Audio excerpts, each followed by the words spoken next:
You have a fire in your belly, love in your heart, and a vision in your mind. You have the desire to evolve, to continuously grow, to achieve great things, to be a leader, a rock of support for those that need it. What does it mean to be a man?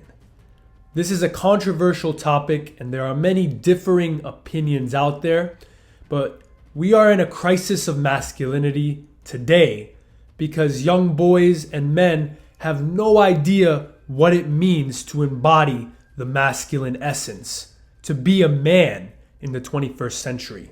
This video will be my opinion, a more balanced opinion of 3 key principles that come to being a man.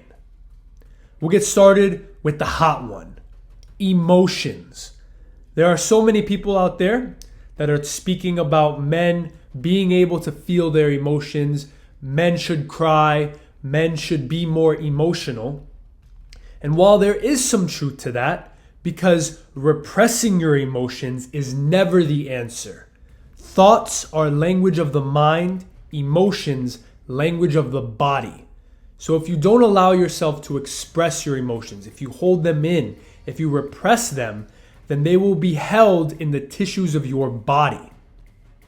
It's important for a man, it's important for anybody to develop emotional intelligence, to become curious and to learn which emotions you feel most on a day-to-day basis and connect with where you feel them in your body. Myself, for instance, I've always dealt with different shades of anger, especially frustration towards myself, towards the world, although emotions deflected outward are really just your emotions deflected inward. If you feel frustration and anger towards the outside world, you're really feeling them towards yourself. For me, I hold on to that frustration and anger in my jaw. And so I have to maintain consciousness of that, release my jaw, and express my anger, my frustration through my body to allow those emotions to pass and to not allow them to control me.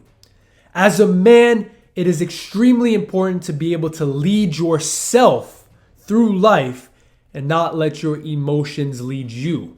Because if you think about it, laziness, procrastination, idleness, indecision, these are all emotions that can easily hold you back from living your true life.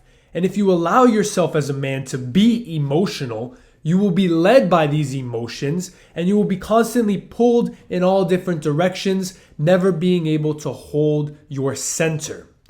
There's also the matter of polarity. Femininity is beautiful. True femininity is going with the flow. A feminine woman will be always emotional in her emotions, and that's not a bad thing. That's the beauty of femininity. But there always needs to be the structure, the safety, the pillar, the rock of the masculine essence to allow the feminine to feel safe, to be able to express and go with the flow and be emotional. Even in relationships that aren't man-woman, take man-man for instance, one of the men will be more masculine, the other one will be more feminine because there needs to be that polarity. So as a man, it's important to develop the emotional control, emotional resiliency, and emotional intelligence to not repress or hold onto your emotions, but to let them go so they don't hold you back from being the leader in your life that you desire to be. The second principle is to get in touch with your animal nature. We live in an age right now of technology, and that's a beautiful thing, right? AI is growing rapidly. Who knows what's going to be possible in a few years? And it's easy to lose sight that we are animals after all. And as a man, it's important to not get stuck in the trap of being domesticated. We have to get in touch with our aggression. We have to get in touch with that inner warrior, in touch with our bodies, and then use our minds to control that. So you have to start lifting some weights, resisting external sources. Get in touch with that primordial energy, right? Take martial arts, weaponize your body. Be that source, that strength, that leader for others to follow. And you have to get in touch with that inner animal, that inner shadow, and integrate it into being a complete man. The third and maybe the most important principle when it comes to being a man is you have to get in touch with the creative process. This is allowing you so much freedom to express your own individual creativity, your uniqueness to the world in your own way. But as a man, it is so important to get in touch with this because as a woman, whether a woman wants to have a child or not, she can always connect with the creative process through creating life, which is the most beautiful expression of creativity that there is. As a man, we don't have that privilege, so we have to get in touch with it in other ways, through mastering a craft, mastering a trade, mastering whatever your passions are, and then allowing yourself to get in touch with that creative process. It's not a coincidence that the greatest creators and inventors in the world, the greatest innovators, were men. Now, obviously, there are some women out there throughout history that have led society and been innovators and great inventors, but the majority of them are men. Leonardo da Vinci, Nikola Tesla, Albert Einstein. There are so many others that have helped elevate mankind through the creative process. And as a man, whatever that means for you, you have to get in touch with that creative process.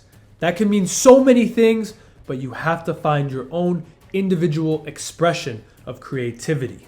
You might say being a man is whatever a man feels like being, right? Where these traditional gender roles and this idea of masculine, feminine is all bullshit, and we're evolving past it and we don't need men in the world really anymore because of technology. That's an illusion. The moment things get rough, the moment that civilization starts to maybe waver, men are the ones who create that pillar, that rock, that safety for everyone else to follow and to allow them to be who they are with safety. But you need the masculine essence. You need men for that. And these are the three key principles that I believe it takes to be a man in the 21st century.